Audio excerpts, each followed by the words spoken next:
How far would the US government go in order to justify going to war with another country? Would they stage hijackings? Maybe terror attacks on their own soil or soil abroad? Would they kill innocent people? Hold fake funerals for people who they said had died but never existed in the first place? They wouldn't do that, would they? Operation Northwoods, a 1962 declassified document. This was prepared by the Joint Chiefs of Staff for the Secretary of Defense. Then it went on to JFK, who ultimately said, "Nuh-uh, we're not doing this," which is a good thing because the plan in here is absolutely insane. Let's take a look at it. Little background first. At the time, Fidel Castro was ruling Cuba. The US didn't like that. They wanted to replace him with someone who aligned with US interests. They tried assassinating him. They tried inciting a revolt within the country. It wasn't happening fast enough. So they decided, we got to go in with the military, but it has to be justified on the world stage and with our own US people. So they came up with 9 tactics of, here's what we can do in order to justify it. By looking at these, even though they weren't approved, we can see that maybe we need to start to question things that have happened in the world. Maybe the past, present, and future. Can we believe what the government says actually happened, or was it all staged? Let's take a look at the 9 tactics because I think they're interesting. We're going to go into the details here because I like the details. The first one is super basic. It's basically, we're going to do exercises close to Cuba's coast, and we're going to send little whispers through the underground so that they think that a US attack is imminent. So perhaps Cuba will be on the defensive and attack first. We'll maintain the posture that, oh no, these were just exercises, but we'll go in and be justified to use our military on their soil. The second one is a little bit more interesting. They plan an attack on their own Guantanamo base.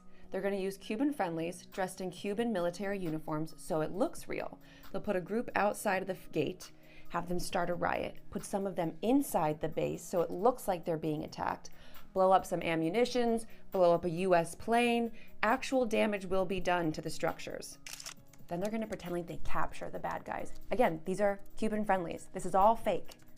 And the most interesting part of this one is they're going to sink one of the US ships off the coast. Blame it on the Cubans, of course, and hold mock funerals for the people who died. There was no one on the ship. This is all fake. The third one involves using a drone ship off the coast of Havana or Santiago, so the civilians see what happens and believe it. Okay? The Cuban military is obviously going to be curious about this US ship that's so close, so they're going to send out someone to check it out. When it gets close, they blow up the US ship. That way it looks like this Cuban boat did it, but no, they didn't. Then they're going to stage rescue efforts to save the crew who might have survived the attack. Again, there was no one on the boat in the first place. The fourth tactic, this is where we see the first instance of them being willing to sacrifice innocent lives. So they're looking at a refugee boat that's going from Cuba to US. Blow it up. It can be real or simulated. They also say we could foster attempts on lives of Cuban refugees in the United States, even to the extent of wounding in instances to be widely publicized. You've seen already, and throughout this, that anything that happens, they're going to publicize this on the news so that people believe that the Cuban government is rash, irresponsible, they can't be trusted, they're dangerous. So the US has a moral responsibility to go in and stop them.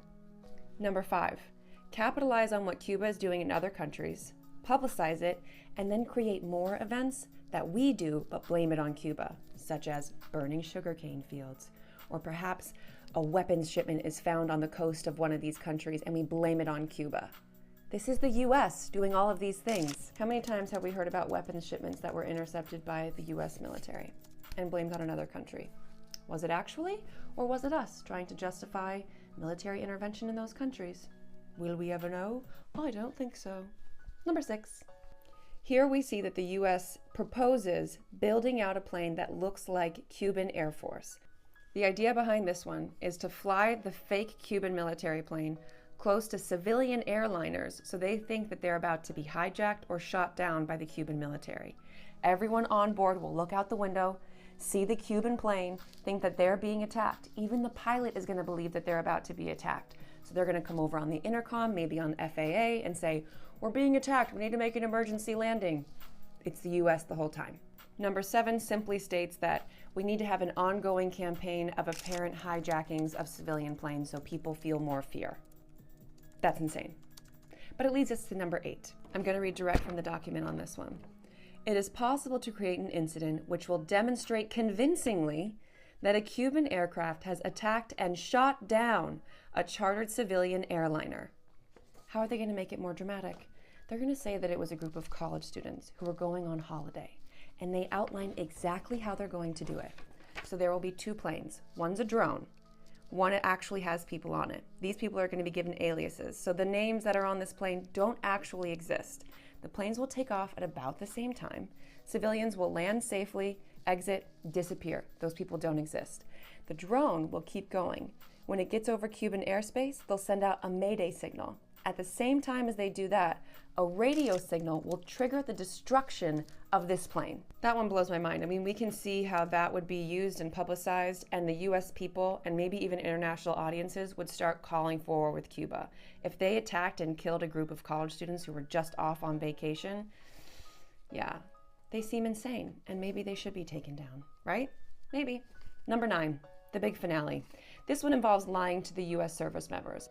This one goes into a lot of detail, so take a read if you're interested. It's going to be an Air Force exercise off the coast of Cuba. 4 planes doing a routine exercise, but before they take off, they're going to be primed to believe what's about to happen. They'll say you need to carry ammunition just in case Cuba attacks.